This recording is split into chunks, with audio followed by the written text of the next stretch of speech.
Welcome back नाजरीन। अभी हम बात कर रहे थे शेख अब्दुल वहीद संदल साहब के साथ। हम दोबारा उनकी तरफ आएंगे, लेकिन उससे पहले मैं स्टूडियोज़ में जो हमारे गेस्ट मौजूद हैं मलिक अबूजर, उनसे पूछते हैं कि पाकिस्तान में बैंक्स का जो रोल है, क्या वो ताजर बरादरी को सपोर्ट कर रहा है, और क्या यहाँ जो मैशियत है वो तरक्की पाएगी पाकिस्तान में आइंदा आने वाले दिनों में? आप समझ रहे हैं कि कारोबार तरक्की करेगा पाकिस्तान में और ताजर बरादरी खुशहाल होगी, जैसा कि एक दफ़ा मुशर्रफ दौर में हुआ था?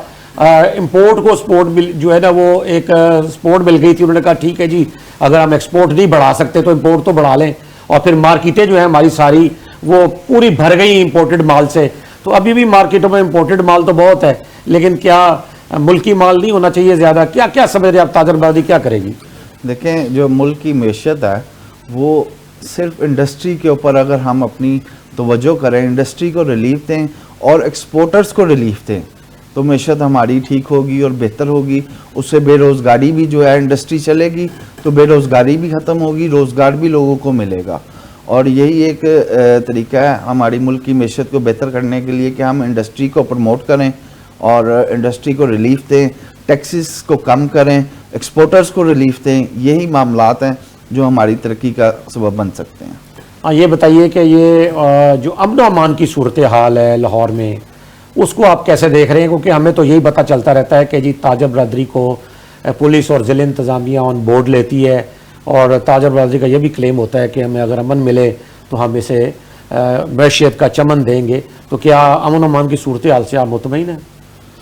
जी, उसमें एक और डॉक्टर साहब मैं आपसे बात करना चाहूँगा कि सबसे ज़्यादा जो इंडस्ट्रियलिस्ट है, शू इंडस्ट्रियलिस्ट है, कोई और इंडस्ट्रियलिस्ट है, वो हुकूमती जितने महकमे हैं उनसे तो चले जो परेशानी उनको फेस करनी पड़ती है, सबसे बड़ा जो ड्रॉबैक है जिसके ऊपर कोई ध्यान नहीं दे रहा, जिसको मैं सीएम को, मैडम सीएम को, पीएम को अर्ज़ करता हूँ इस प्रोग्राम के थ्रू कि आप कम से कम वापडा वालों को भी ऊपर भी अपनी निगरानी रखें। हमारी मार्केट्स के अंदर, हमारी इंडस्ट्री के अंदर 4-4 घंटे, 3-3 घंटे, 2-2 घंटे आज भी लाइट जा रही है। लाइट का इशू वहाँ पे ही है अभी सेम। और एक एक ट्रांसफार्मर जो एक 100 बार रिपेयर हो चुका है, उसी को रिपेयर करके दोबारा लगा दिया जाता है, जबकि रिप्लेसमेंट होनी चाहिए। और इस तरह के बहुत सारे लेस्को से रिलेटेड मामलात हैं जो डिस्टर्ब करते हैं एक दुकानदार को भी और एक इंडस्ट्री वाले को, स्मॉल इंडस्ट्री वाले को भी और बिग इंडस्ट्रियलिस्ट को भी। अच्छा, लेकिन ये एक और सुथरा पंजाब के हवाले से एक तब्दीली आई है कि हर तरफ जो है ना सफाई का स्टाफ मौजूद होता है।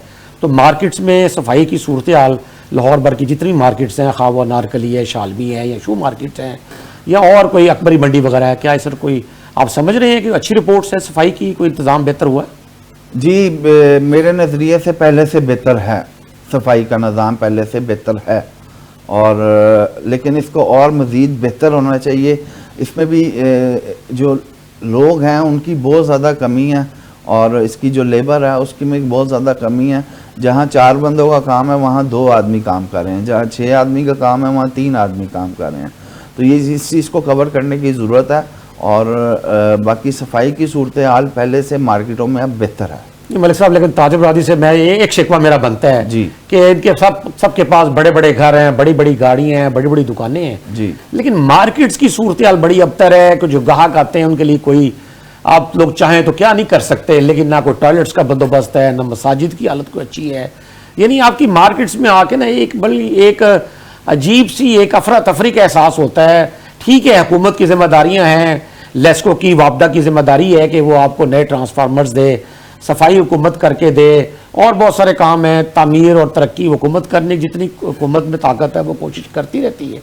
लेकिन आप लोग खुद भी तो अपनी मदद आपके तहत कुछ ना कुछ प्लानिंग, जहाँ आप इतने बड़े बड़े चीज़ें करते हैं अपनी निजी ज़िंदगी में, वहाँ आप ये क्यों नहीं मार्केट्स की हालत बेहतर बनाने के लिए क्यों नहीं, क्या कोई ताजर बरादरी का रुझान नहीं इसमें है, या कोई आपकी मार्केट्स के मुताबिक नहीं रखती ये चीज़ें? देखें, उसमें मैं आपसे एक और बात करना चाहूँगा कि इस टाइम हमारी मार्केट्स में पार्किंग का बहुत ज़्यादा इशू है, और हुकूमत को चाहिए कि मार्केट्स के अंदर पार्किंग प्लाजास बनाए जहाँ पे कस्टमर भी और अपना शॉप ऑनर भी और इंडस्ट्रियलिस्ट भी अपनी सुकून से अपनी कन्वेंस को जो है वहाँ पे खड़ा कर सके।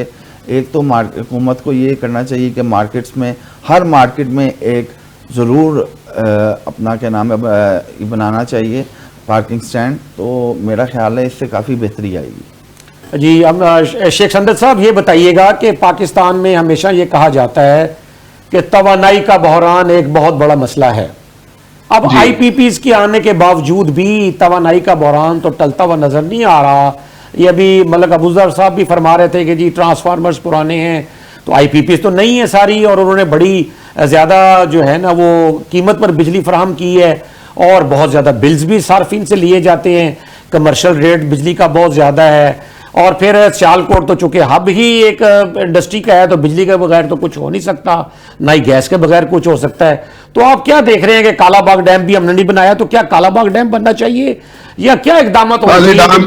काला डैम जरूर होना चाहिए, जैसे कि उसकी अफादियत बताई गई है उसके मुताबिक उसको बन जाना चाहिए। अब जो जैसे जैसे उसको लेट करेंगे उसकी कॉस्ट बढ़ती जाएगी।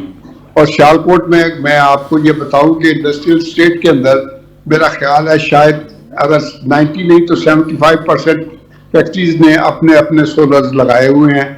लेकिन गवर्नमेंट देखें, ये एक दफा भुट्टो ने कहा था कि पुलिस से ज्यादा वक्ता वाले बदमाश हैं, क्योंकि वो देखते हैं कि अब इन्होंने दूसरे अपने लगाने शुरू कर दिए हैं चैनल्स वगैरह, तो उन्होंने उनकी कास्ट कम कर दिया है कि अब उनको जो रिटर्न देंगे वो 7 रुपये, पहले 9 रुपये दिया, अब 7 रुपये देंगे पर यूनिट।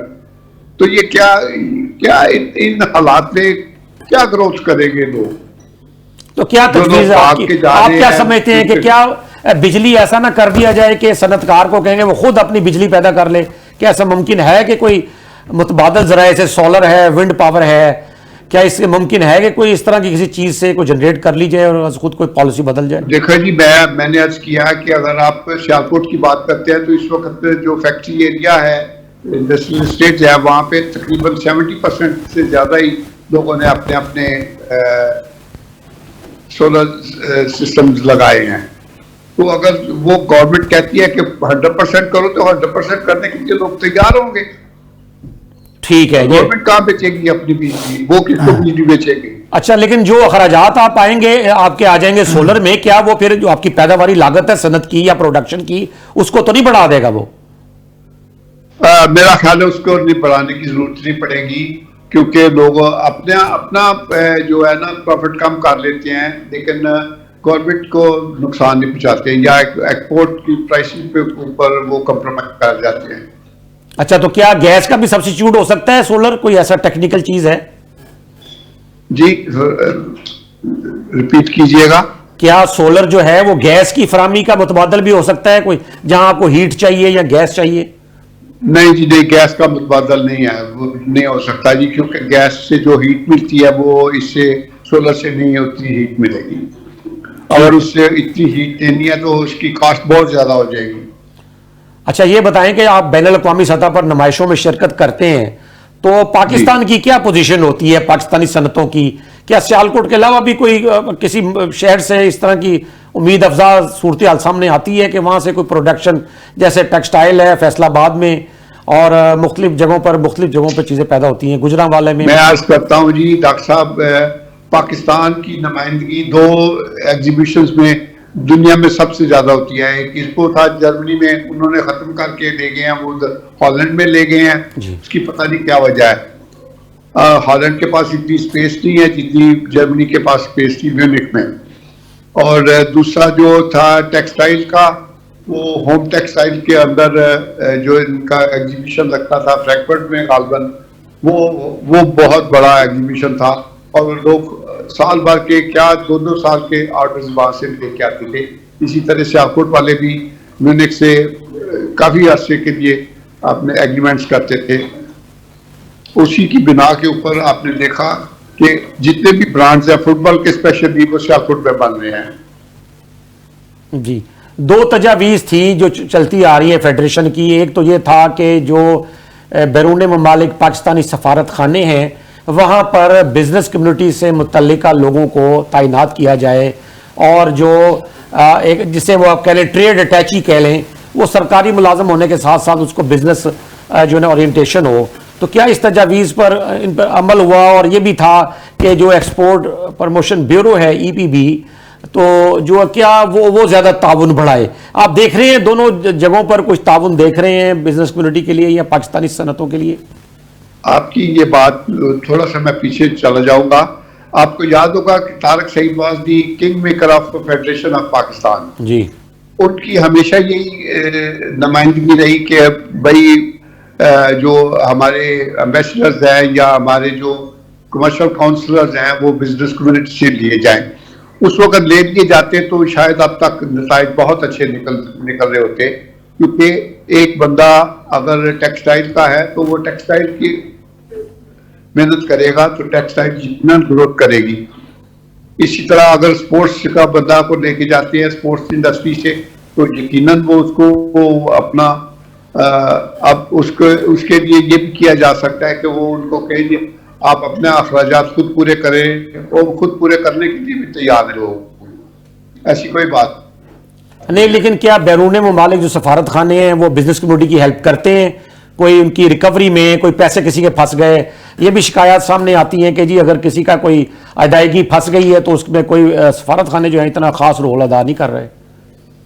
नहीं जी नहीं, मैं इसके लिए आपसे इत्तफाक करता हूँ कि हमें सफारत खानों से एक बहुत कम मदद मिलती है, और उसके लिए हम खुद ही जाके तो इंपोर्टर्स के साथ गिव एंड टेक कर लें। अच्छा, ये तो, और फिर ये जब बताएं कि जो ईपीबी है एक्सपोर्ट प्रमोशन ब्यूरो, ये क्या कर रहा है आपके लिए? ये इसकी तरफ से भी कोई ताउन है या ये सिर्फ एक इश्तहार देने की हद तक या इजलास की हद तक ही रह जाता है? ये एक्सपोर्ट प्रमोशन ब्यूरो जो है वो सिर्फ एग्जीबिशंस के लिए या अपने अफसरान की खिदमत के लिए है, और कुछ भी नहीं है। ओहो, ये तो बहुत ही अफसोसनाक सूरत हाल कही जा सकती है।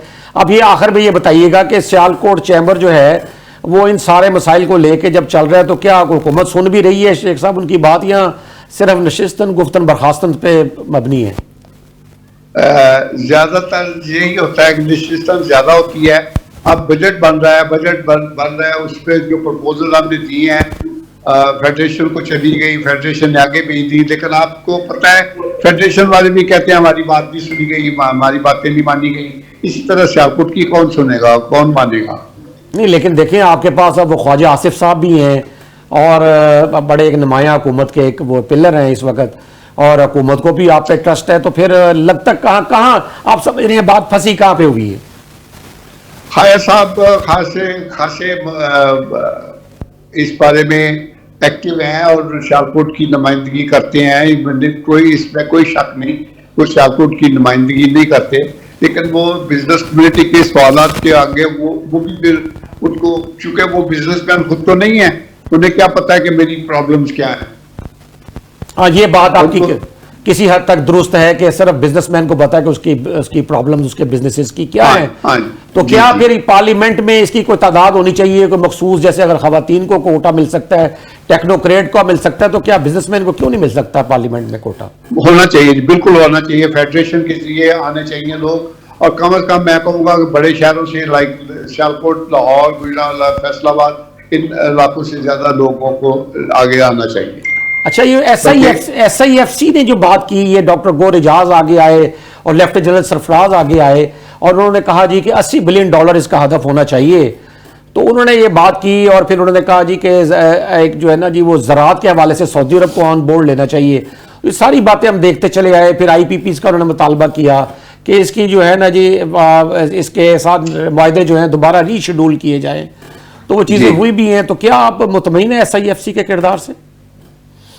मेरा ख्याल है उनका किरदार कोई इतना खास फेवरेबल नहीं है, क्योंकि अभी जो हमें रिमिटेंस आती थी बाहर से, उनका एक पेपर के जरिए बैंक को इत्तला कर दी जाती है एडवांस पेमेंट आई है। अब एडवांस पेमेंट भेजने वाला कौन है, उसका बाप कौन है, उसका मुल्क कौन है, उसको वो टैक्स रजिस्ट्रेशन क्या है, और वो अगर इजिप्ट में है तो उसकी रिमिटेंस दुबई से क्यों आई है। इस किस्म के सवाल ने FATF को हमारे लिए दर्द-ए-सर बना दिया है। जी ठीक है, अभी हम दोबारा होकर वापस आएंगे। मलिक साहब, ये बताइएगा कि स्मगलिंग का बहुत ज़्यादा शोर हुआ है कि जी स्मगलिंग होती है और लाहौर की मार्केट जो हैं वो स्मगलिंग के माल से भरी हुई हैं। क्या आपका ख्याल है कि ये क्या ताजर बरादरी की कोई कमज़ोरी है या सिस्टम के नकाइस हैं, या कि ऐसी सिर्फ ऐसी अफवाह ही है, माल जो है वो प्रॉपर इम्पोर्ट होता है? उसके बारे में कुछ बताइएगा। जी देखें, स्मगलिंग का जो मटेरियल है या रॉ मटेरियल है या रेडीमेड है वो अवेलेबल तो है यहाँ पे, और अवेलेबल है, और ताजर बरादरी को वो घर आके देते हैं। और ये अब आपने देखना है कि किसकी नेगलिजेंसी है कि वहाँ से जहाँ से भी स्मगल हो रहा है ये, वहाँ से स्मगल होके यहाँ तक कैसे पहुँच रहा है, उस चीज़ को हमें रोकना है। यूज़र तो कहेगा कि मुझे चीज़ सस्ती मिले, और बिजनेसमैन तो कहेगा अच्छे रेट्स पे मिले, चीज़ सस्ती मिले, और वो बाय करेगा, लेकिन यहाँ तक पहुँच कैसे रहा है ये देखने वाली बात है। नहीं, लेकिन क्या अफगानिस्तान का बॉर्डर तो सील कर दिया गया ना, वो तो अब बंद है इस वक्त, वहाँ से तो नहीं आ रहा है जी। तो फिर और कौन सा बॉर्डर हो सकता है जहाँ से स्मगलिंग हो रही है यहाँ? जी, ये तो डॉक्टर साहब आप बेहतर जानते हैं कि किस बॉर्डर से या क्या मामलात हैं, लेकिन ये है कि अभी तक जो है वो स्मगलिंग का जो भी रॉ मटेरियल्स वगैरह हैं वो यहाँ पे अवेलेबल हैं। अच्छा, मार्केट्स के लोगों का ये भी कहना है कि जी हम तो सारी ड्यूटीज़ दे के और सारे अखराजात अदा करके ये माल यहाँ तक लेके आते हैं, इसके ट्रांसपोर्टेशन का, कार्गो का खर्चा भी उठाते हैं, तो फिर उनसे माल ना पकड़ा जाए। आप क्या कहते हैं इसमें? नहीं, क्या इसमें जैसे डॉक्टर साहब जिस तरह आपको एक जो गाड़ी है वो जिस तरह लैंड क्रूज़र है वो यहाँ पे मिल जाता है स्मगल का, तो इसी तरह रॉ मटेरियल या रेडीमेड जो भी चीज़ है वो यहाँ पे अवेलेबल है। उसको बिजनेसमैन को ज़रूरत नहीं है वहाँ से ये चीज़ें मंगवाने की, वो तो अपने सीधे रास्ते पे चल रहा है, सीधी परचेजिंग कर रहा है। लेकिन जब घर आके एक चीज़ मिलेगी सस्ती, ठीक है, तो वो तो ज़रूर उसको ख़रीदेगा। अच्छा, लेकिन मलिक साहब देखें, जैसे आप कहते हैं जी कि रॉ मटेरियल या खाम माल यहाँ नहीं मिलता, चूँकि इंडस्ट्री ताकतवर नहीं है तो रॉ माल जो है वो नहीं आता।